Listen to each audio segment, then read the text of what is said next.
जिंदगी में कभी ऐसे पल आते हैं जो हमें अंदर से हिला कर रख देते हैं, जब सब कुछ थम सा जाता है और सिर्फ एक खालीपन रह जाता है। जॉन सेलिम पेरिस की किताब मैजिक इन द ट्रैजिक हमें यही सिखाती है कि कैसे हम इस खालीपन में भी मीनिंग ढूंढ सकते हैं। चलिए आज इस किताब की यात्रा पर चलते हैं, धीरे धीरे, सुकून से। चैप्टर 1, द अनवांटेड विजिटर, अनचाहा मेहमान। ग्रीफ, दुख, एक ऐसा अनुभव जो बिना दरवाजा खटखटाए हमारी जिंदगी में घुस आता है। किसी अपने की मृत्यु, रिश्ता टूटना, जॉब छूटना या कोई सपना अधूरा रह जाना। ग्रीफ कोई भी रूप ले सकता है। जॉन ग्रीफ को एक अनवांटेड हाउस गेस्ट कहते हैं, जो हमें तंग करता है, हमें असहज करता है, लेकिन हमें उस पर कंट्रोल नहीं होता। हमारा पहला इंस्टिंक्ट होता है इसे इग्नोर कर देना या एस्केप करना, लेकिन ग्रीफ को दबाने से वो और गहरा होता जाता है। कहते हैं ना, pain ignored is pain prolonged. John की सलाह, नंबर 1, ग्रीफ को रिकॉग्नाइज करें, उसे नाम दे। नंबर 2, अपनी फीलिंग्स को इनवैलिड ना करें, जैसे मुझे दुखी नहीं होना चाहिए जैसा मत सोचें। Accept and embrace your feelings. Number 3, अपने अंदर स्पेस बनाएं कि ये मेहमान थोड़ी देर के लिए रहेगा। चैप्टर 2, इमोशनल फ्लू, भावनात्मक जुकाम। जॉन कहते हैं कि ग्रीफ एक इमोशनल फ्लू की तरह है। ये आपको बिस्तर पर गिरा सकता है, एनर्जी ड्रेन कर सकता है और आपकी इम्यूनिटी को लो कर देता है। जैसे फ्लू में हमें रेस्ट, हाइड्रेशन और केयर चाहिए होता है, ग्रीफ में भी इमोशनल केयर जरूरी है। Symptoms of emotional flu are थकान, मूड स्विंग्स, गिल्ट या शेम का भाव, सामाजिक दूरी बनाना या कोई खास इमोशन बार बार आना। जॉन का मंत्र है, feelings are not flaws, they're flags. मतलब हमारे इमोशंस हमारे अंदर की हालत को दिखाते हैं, उन्हें दबाना नहीं, समझना होता है। तो हीलिंग के लिए क्या करें? रोज 10 मिनट के लिए एक ग्रीफ जर्नल लिखें। क्या महसूस हो रहा है उसे बिना जजमेंट के लिख डालें। Chapter 3, the myth of moving on, आगे बढ़ने का भ्रम। बहुत बार लोग आपको कहेंगे अब तो मूव ऑन कर लो, लेकिन जॉन कहते हैं we never move on from grief, we move forward with it. Grief doesn't go away, it transforms. John बताते हैं कि मूविंग ऑन का दबाव ही कई बार गिल्ट बढ़ा देता है। जैसे अगर आप मुस्कुरा रहे हैं तो क्या आप उस व्यक्ति को भूल गए? The truth is, grief cyclical होता है। वो वापस आ सकता है किसी स्मेल, सॉन्ग या डेट से ट्रिगर होकर। ग्रीफ को सूटकेस की तरह समझो, हमेशा कैरी नहीं करना, लेकिन जरूरत पर खोल कर देखना जरूरी है।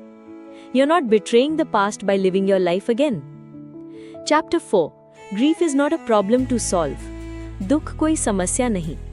जॉन बहुत ही सटीक बात कहते हैं, grief is not a riddle to solve but a wound to tend. Problem क्या है? हम ग्रीफ को एक चैलेंज की तरह देख लेते हैं जो हमें फिक्स करना है, लेकिन ग्रीफ कोई मैथ प्रॉब्लम नहीं, ये एक जर्नी है जिसे महसूस करना है। 1, अपनी फीलिंग्स को सही या गलत मत मानिए, बस उनका होना एक्नॉलेज कीजिए। 2, माइंडफुलनेस प्रैक्टिस करें, सिर्फ बैठकर अपनी ब्रेथ पर ध्यान दें। और फिर एक कैंडल जलाएं और बस फ्लेम को 5 मिनट तक ऑब्जर्व करें, बिना सोच के। ये आपके नर्वस सिस्टम को सूद करता है। चैप्टर 5, माइक्रो मॉर्निंग, छोटे छोटे शोक।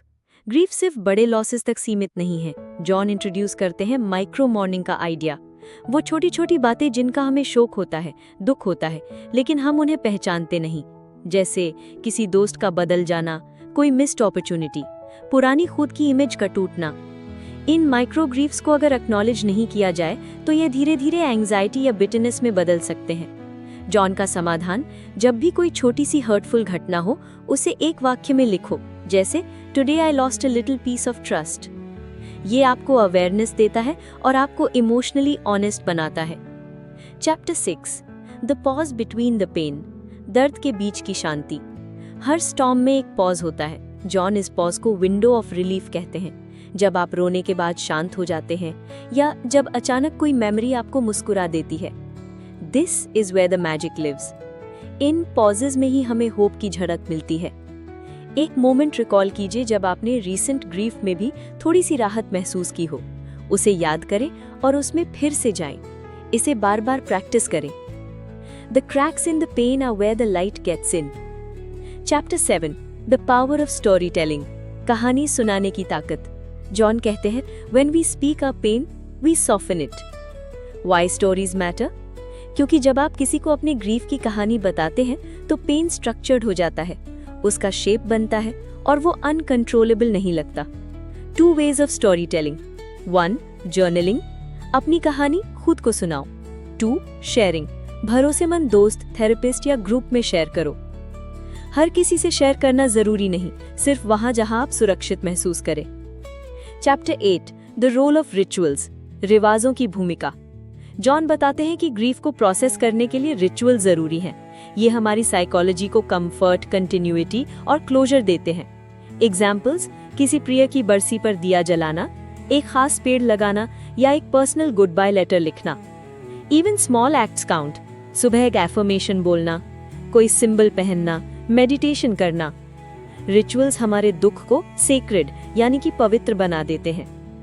Chapter 9, embracing the new identity, नए स्वरूप को अपनाना।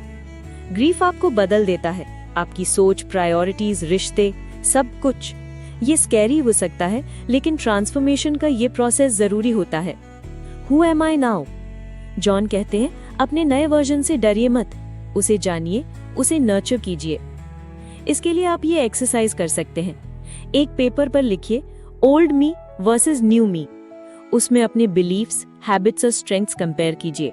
ये आपको क्लैरिटी देगा कि आप ग्रीफ से पहले कौन थे और अब क्या सीखा। Chapter 10, finding magic in the tragic, दुख में छुपा जादू। और अंत में आता है किताब का सार। What is this magic? वो कंपैशन जो आप दूसरों के लिए महसूस करते हैं, वो स्ट्रेंथ जो आपने दर्द में खोजी, वो क्लैरिटी जिसने आपकी जिंदगी की प्रायोरिटीज बदल दी। जॉन कहते हैं, magic doesn't mean happy endings, it means deeper beginnings. Final message, आप फिर से पूरी तरह ठीक नहीं होंगे, लेकिन आप नए रूप में उठेंगे, और यही जादू है।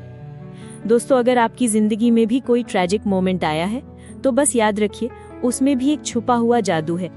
शायद आज आपको वो ना दिखे, लेकिन धीरे धीरे हीलिंग आएगी, और फिर उस अंधेरे में भी